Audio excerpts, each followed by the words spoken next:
Now it's my pleasure to introduce Bill Kapp. He's the CEO of Fountain Life, our partner for the Wellness Moonshot for 2023. Here is Bill to talk about the new phase of the Moonshot. Bill.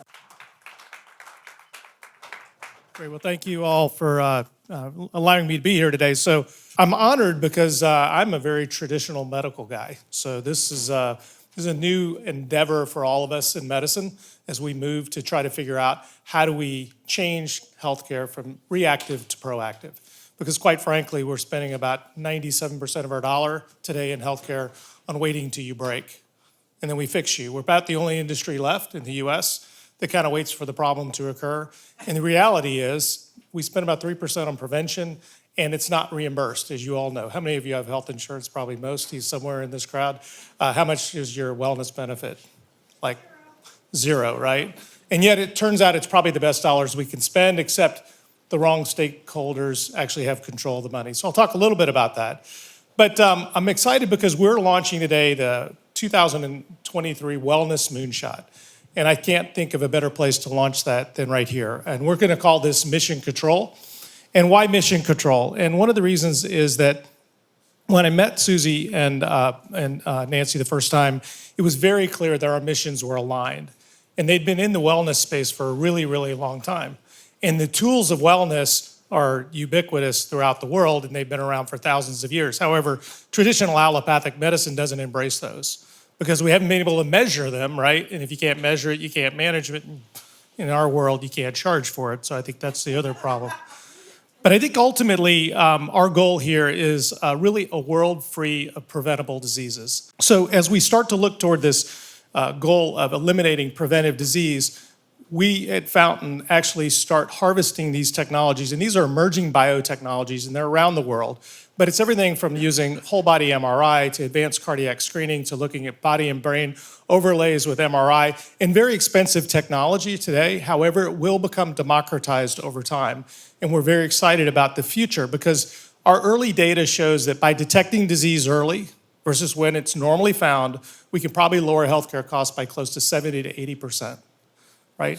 And in the process, give you a different path forward so we're not filling up our nursing homes with our elderly, right? I mean, we're replete in the United States. We're great at warehousing our elderly because we didn't address their chronic disease problems early enough. And the reality is Dr. Eric Verdin, who sits on our board, and he's chairman of the Buck Institute, he will tell you that there's no reason you can't live to a healthy 98 if you do the right things. But it also starts with detecting the problem before it becomes manifest late stage. So in understanding that, we've done a really great job in medicine at fixing broken problems, but we're not very good at detecting disease. And one case of this is like heart disease, right? Still the #1 killer in the world today. And we know 70% of people who have a heart attack will never have a symptom prior to having a heart attack because we're focused on symptoms. Once again, that's not going to get to the end of the problem. That's not going to solve the problem. We know 70% of people who die of cancer die from a cancer we don't even have a screening test for. So if you're getting your colonoscopy, that's great, your mammography, great, but it's probably not going to pick up that pancreatic tumor that may sit in your pancreas for as long as 11 years before it actually spreads, but you don't feel sick.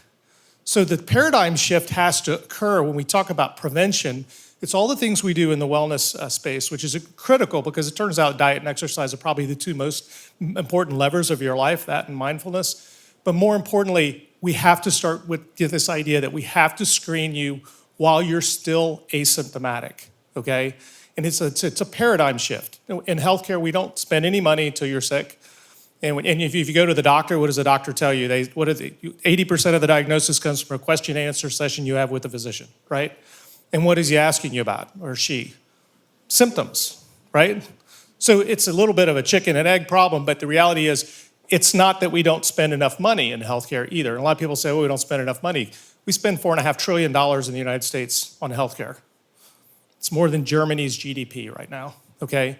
And yet we have very bad health outcomes in the United States because, once again, we're spending 97% of the dollar waiting until after the problem begins rather than 3% on stopping it from the first time, right? So at Fountain, our goal here is to partnering with the Global Wellness Institute and bringing these technologies forward, bringing visualization of these forward, and more importantly, bringing a concept of healthcare that involves wellness by detecting disease before you become symptomatic and show you a different pathway, because right now we know we can reverse dementia early stage, we know we can reverse heart disease, we can reverse diabetes, all of the things that are giving people problems late in life, but we have to catch them early.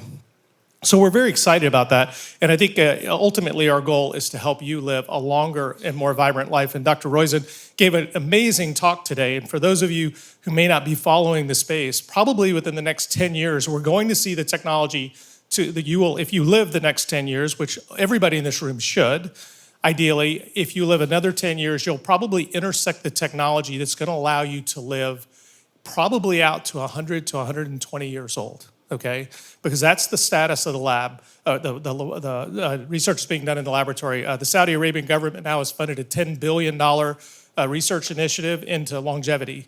This is the number one problem for every government around the world. We had that explained to us very clearly. So I think the opportunity for the Global Wellness Institute and the people in this room to make this difference is extremely important.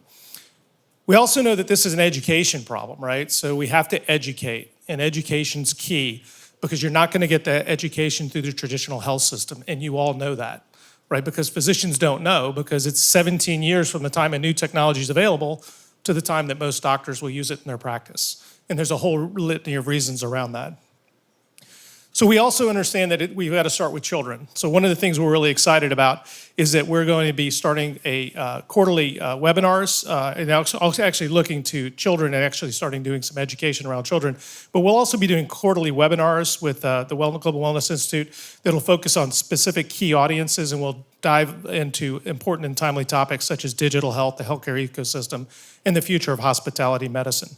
But the ultimate goal is to really have this positive impact on health and wellness and bring all this technology that's going to let you live a robust, long-term, healthy life to the fore so that you know it and you become CEO of your own health. And I think to that, I can't think of a better partner than we have here at the Global Wellness Institute.